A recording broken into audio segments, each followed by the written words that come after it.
एक बूढ़े भिखारी की दर्द भरी कहानी।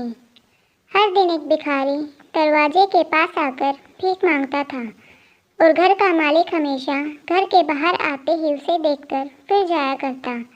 कई बार उसके लिए गालियां भी बकता। वो कहता, तू जिंदा ही क्यों है? पूरी जिंदगी ऐसे ही भीख मांगेगा क्या? धरती का बोझ क्यों बना बैठा है? और कभी कभी उस भिखारी को गुस्से में वह धक्का भी मार दिया करता। इतना कुछ हो जाने के बावजूद भी भिखारी के मुंह से सिर्फ यही निकलता कि भगवान तुम्हारे पापों को माफ़ करे। एक बार सेठ को धंधे में बड़ा नुकसान होने की खबर मिली। सेठ बहुत परेशान था कि तभी उसके दरवाजे पर वही भिखारी आया। गुस्से में अपना आपा खोते हुए सेठ ने उस भिखारी को पत्थर दे मारा। पत्थर लगने के कारण भिखारी का सर फूट गया और उसके सर से खून बहने लगा। फिर भी दर्द से कराहते हुए भिखारी ने इतना ही कहा, भगवान तुम्हारे पापों को माफ़ करे। भिखारी वहाँ से चला गया।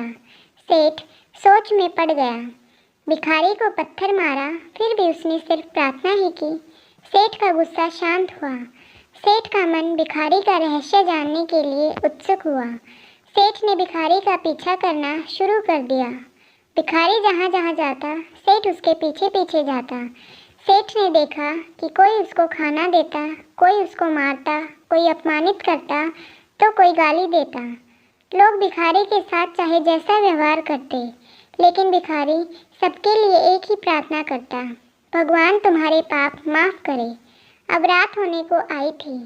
भिखारी अपने घर जाने के लिए लौटा। वो अपने घर पहुंच गया, लेकिन सेठ अब भी उसका पीछा कर ही रहा था। एक पुरानी टूटी हुई खटिया पर एक बूढ़ी औरत लेटी हुई थी। काफ़ी कमज़ोर और बीमार लग रही थी। वह भिखारी की पत्नी थी। अपने पति को वापस आता देख वह खाट से उठ खड़ी हुई। पत्नी ने अपने पति के भीख वाले कटोरे में देखा। उसमें सिर्फ आधी बासी रोटी थी। उसे देखकर वह बोली, आज बस इतना ही मिला। और हाँ, आपके सर से खून निकल रहा है। ये चोट कैसे लगी? बूढ़ा भिखारी बोला, आज बस इतना ही मिला। किसी ने कुछ दिया ही नहीं। सब ने गालियाँ दी और एक ने पत्थर भी फेंका, इसीलिए मेरा सर फट गया। एक गहरी ठंडी सांस लेकर बूढ़ा भिखारी फिर से बोला, यह मेरे ही पापों का फल है। तुम्हें याद है, कुछ सालों पहले हम कितने अमीर थे? क्या कुछ नहीं था हमारे पास?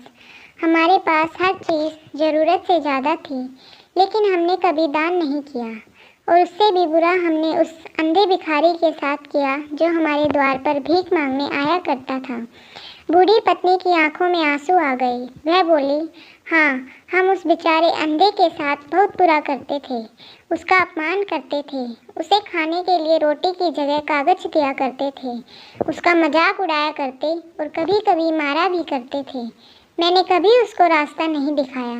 एक बार मैंने उसके मुंह पर मिट्टी भी फेंकी थी और वह हमेशा दुखी होकर यही कहता कि भगवान तुम्हें तुम्हारे किए की सज़ा देगा। भगवान तुम्हें तुम्हारे पापों की सज़ा ज़रूर देगा। उसका श्राप सच हुआ और हम इस दुख भरी ज़िंदगी में आ गए। भिखारी बोला, हाँ, उसका श्राप सच हुआ। इसीलिए मैं किसी को बद्दुआ नहीं देता, चाहे कोई मेरे साथ कैसा भी बर्ताव करे।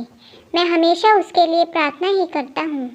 मैं नहीं चाहता कि कोई भी हमारे जैसे ज़िंदगी का अनुभव करे, किसी को भी हमारे जैसे दुखों का सामना करना पड़े।